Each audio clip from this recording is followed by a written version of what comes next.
Hello mga ate, ayan, ang tagal kong hindi nakapag-upload. Siguro ilang years, almost 2 years ako hindi nakapag-upload ng video. Ang dami kasing nangyari, hindi na ako makapag-video. Yung hindi ako nakapag-upload. So, naisipan ko ulit na mag-upload today ng video. Gusto ko lang naman i-share sa inyo kung anong expectation pagdating dito sa Hong Kong, ano magiging trabaho, expectation, etc. and everything. So, eto, base lang to sa nangyari sa akin.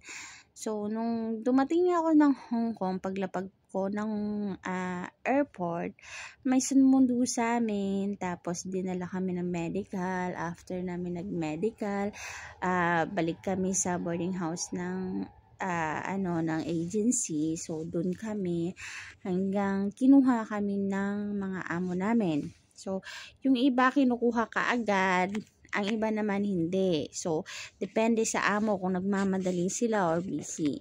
So, ganon. Ngayon, pagdating mo sa bahay ni amo, anong expectation? So, hindi lahat ng bahay ni amo is malaki. Mga ate, hindi lahat ng bahay dito sa Hong Kong malaki. So, ang bahay dito sa Hong Kong is paliitan, hindi palakihan. And then, hindi lahat ng kagaya natin o katulong, may sari-sariling kwarto. Yun. Yung iba natutulog lang sa sala, yung iba may maliit lang na kwarto, yung iba para ka lang nasa box, ganon. So, yun yung magiging reality dito. Hindi siya dun sa katulad sa sinasabi sa Middle East na ang lalaki ng kwarto nila, lalaki ng bahay, dito kabaligtaran mga ate. So, maliliit siya. And then, bago ka lumipad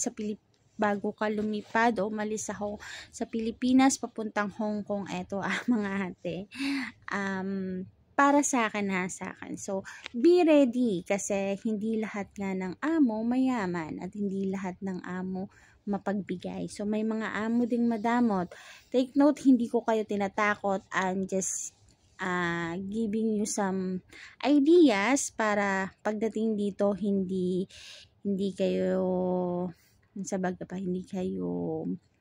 may idea kayo. So, hindi kayo mangangapa. So, alam nyo na ang expectation versus reality. So, yun nga, bago ka lumipad sa Hong Kong ate, make sure na may mga pang survival, gaya ng mga medicine, like Biogesic, antihistamine, ganon, Nocep, lalo na ngayon pag pa-winter, medyo pabago-bago yung panahon. So, kailangan may mga ganon ka. Yung apicacint oil, ganon. And then, wag mo kalimutan yung mga pang katawan mo, mga ate. Yun, yung mga toothpaste, toothbrush, yung shampoo mo, yung shampoo mo, yung body wash mo or sabon, ganon. And then the important thing sa atin, magdala ka ng pagkain or ng biskwit na on the go. Hindi na kailangan lutuin, mabilis kainin kahit saan ka, naglalakad ka, etc. Yun, magdala ka nun. Kasi ang time is gold dito ate, kaya minsan sa breakfast, yung mga ibang amo masyadong matipid sa breakfast, isang tinapay lang ang binibigay sa katulong, tapos kape, minsan iba wala pang breakfast. So, dito walang kanin sa breakfast mga ate. So, sad to say, sa Pilipinas may kanin, dito wala. So, magdala ka ng sarili mong pantawid gutom. In case na madamot si amo, hindi ka mahirapan magtrabaho kasi may pantawid gutom ka for the whole month. Okay? And then, magdala ka din ng pang personal things mo, gaya ng mga napkin, ganon, pang whole month mga ate. Kasi ang sahod dito is monthly. So, once a month ka lang magkakatanggap ng sahod. So, kailangan yung supplies mo, it will last at least a month, ate, ha? Yung mga ganong supplies. And then, next step is, yun nga, mga ate, yung mga shampoo nyo, mga conditioner nyo, mas maganda yung hindi siya masyadong mabango. Okay? Hindi siya masyadong mabango. Lalo na pag, di ba, may mga shampoo natin sa Pilipinas masyadong mabango after maligo, ganon. Hindi magdala kayo ng mas maganda na hindi siya masyadong mabango or yung walang masyadong smell. Kasi nga, masyadong selosa yung ibang amo dito na babae. Ganon, alam niyo na. Ha? Masyadong selosa yung mga among babae dito. Kaya, wag kayong didikit-dikit kay sir, wag kayong makikipag-usap. As possible, wag masyadong makikipag-usap kay sir, makikipag-usap kay ma'am. Kung nasa mood si ma'am, mas magaan ang ating life. Well, ano lang yan natin. That is the reality here. Ganon. And then, what else? So, yun, kailangan mo mag-adjust sa oras. Kailangan ang time dito hindi late, kailangan advance ka. Ngayon, yun. And then, what else? Also, ano dito sa Hong Kong is madali lang naman. So, kung minsan uutusan ka na pumunta dito, pumunta doon, ni amo, ganon. So, mag-download ka lang ng City Mapper, ate. City Mapper, it makes, yun yung mga apps na para pag may pupuntahan ka na hindi mo alam. So, magbibigay siya sa'yo ng mga bus, na mga route, na mga area, ganon, bus, kung ano sasakyan mo, saan ka mag-i-stop, ganon. And then, nga pala sa SIM card, kung gusto mo magkaroon ng SIM card, ganyan, hindi ka makakuha. Yung mostly naman agency nagbibigay ng SIM card or si boss magbibigay ng SIM card. Ngayon, kung wala talaga, both side, wala si boss, wala si agency, pumunta ka ng Park and Shop. So, may mabibili kang SoSIM, mas mura siya. Bumili ka lang ng sinasabi nilang SoSIM. So, punta ka ng counter, tapos bili ka lang ng SoSIM. So, nasa $30, I think before, but I'm not sure, siguro mga 30 to 40, ganon. Hindi na siya aabot ng 50. So, may 1 month, na yan din siya, may 1 month na internet, mga ate. So, yan, may 1 month internet. Kailangan natin ng internet. And then, what else? So, yun. And then, mga ate, pag naliligo, huwag masyadong tagalan. Tapos, ang ligo dito, ate, sa Hong Kong, mostly sa gabi. Hindi sa umaga. Yun. Kung sa Pilipinas, ilang beses ka maligo, dito sa Hong Kong, isang beses ka lang maligo, sa gabi pa. Tapos, mahilig mag-dry ng buhok dito. Yun. So, yun nga. And then, sa mga clothes nyo, ate, wag masyadong sexy, ha? Wag mag-i-sleeveless. T-shirt, yes. T-shirt, ate. Ha? Yung mga simpleng t-shirt na hindi pag yumuko ka, hindi makikita yung dibdib. Tapos, much possible, mas maganda pag jogging pants or basta long sa ibaba para hindi naman, alam niyo na, hindi magselos si amo. So, yun. Tapos, wag mangolorete. Walang makeup dapat pag nagtatrabaho. Dapat mas maganda si among babae kaysa sa atin, ha? Tapos, yung nails, ate, ha? Tanggalin nyo na yung kulay ng nails. Ito, pagpasensyahan nyo na yung nails ko, mga ate. Kasi, lang naman yan, fake nails. So, pwede ko siyang tanggalin later. Yan, bago ako matulog. So, tatanggalin ko na yan siya. Kasi nga, magtatrabaho tayo kinabukasan. Yun yung mga technique, di ba? Pag, alam niyo na, day off kinabukasan. So, kailangan pretty-pretty di ba? Pretty-pretty naman tayo. Once in a week. So, yun. Nga pala, every week, meron tayong once in a week na day off. 24 hours. Yun. And then, depende yan sa usapan nyo. Minsan may mga iba talaga na ayaw ni amo na mag-day off sila. Pero, depende pa rin sa usapan nyo. Bayad naman yun mga ate. So, yun. Yun.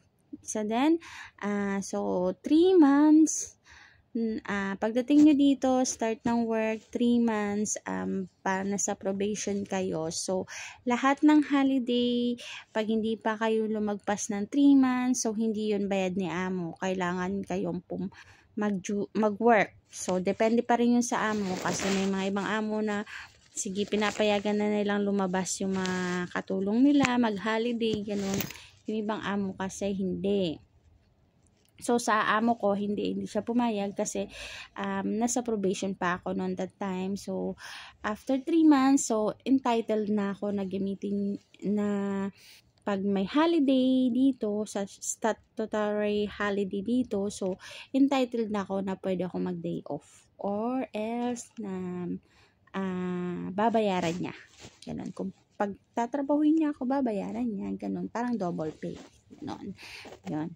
And then, mga ate, so, in case of emergency, so, kailangan, alam nyo yung telephone ng, dito, ng police.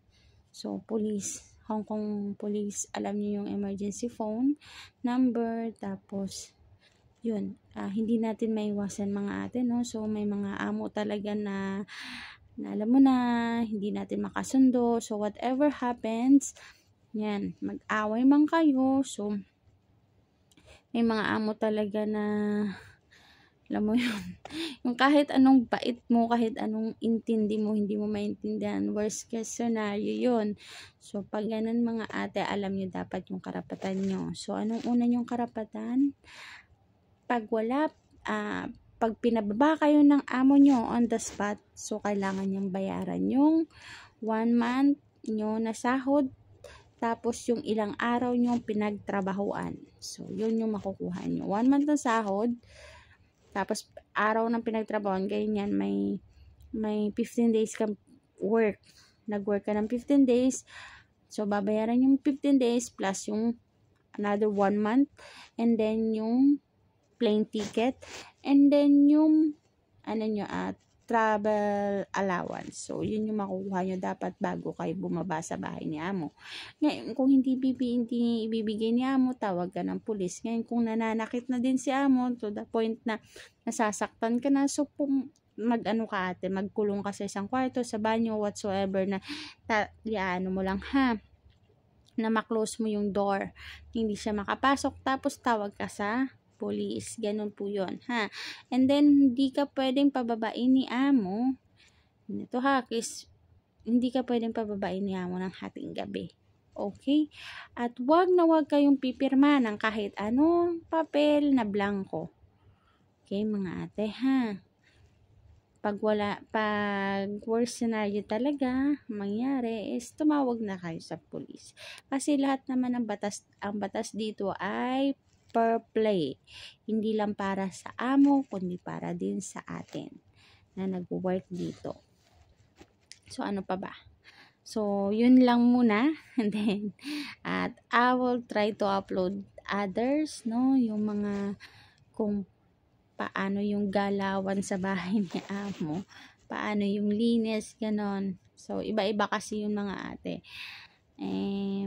Tapos yung mga, alam nyo, yung mga training sa center, hindi naman mostly nagagamit. So, pag may time, i-upload ko din. Gaya nung, I will give you na lang isang bagay. Yung yung magluluto ng gulay. So, yung gulay dito, gaya ng sabihin na natin yung kangkong or yung mga leafy green, ganon, mga leafy green. Bago nyo siya lutuin ate, kailangan ibabad nyo muna sa water. So, sa Pilipinas, hinuhugasan lang tapos luto na agad. Dito, hindi pwede yon. So, 1 hour or 2 hours bago magluluto, bago nyo lulutuin, hugasan nyo, tapos himay-himayin nyo na, tapos isuk nyo po sa tubig. Yes, isusok mo sa tubig muna na may asin. Ganun po yun ha. Siguro mga 1 hour or 30 minutes. Ganun. At least 1 hour ate bago nyo lutuin. Isusok nyo muna sa tubig. Kasi alam nyo dito, yung mga amo, alam nyo na masyadong maselan minsan. Sasabihin nila maraming pesticide yan, kailangan mong isok. So, yun. Yung vegetables dito bago nyo lutuin, sinusok po siya. Ha? Sinusok siya sa tubig 1 hour, at least 1 hour bago nyo lutuin, lalo na yung green na mga leaf, mga dahon-dahon na mga gulay, isusok sa water. Huwag kalimutan mga ate. And then, God bless you po mga ate, ha? So, kita-kits sa Hong Kong, hindi ka masyado ma-homesick. Maraming mga Pilipino dito na mga nagtatrabaho, tapos mga Filipino food, hindi mo masyadong mamimiss. Maraming mga Filipino food, Filipino product dito sa Hong Kong na mabibili, okay? So, kita-kits sa Hong Kong ate. And then, God bless you, ha? See you na lang sa susunod na upload. Sana makapag-upload ako every week.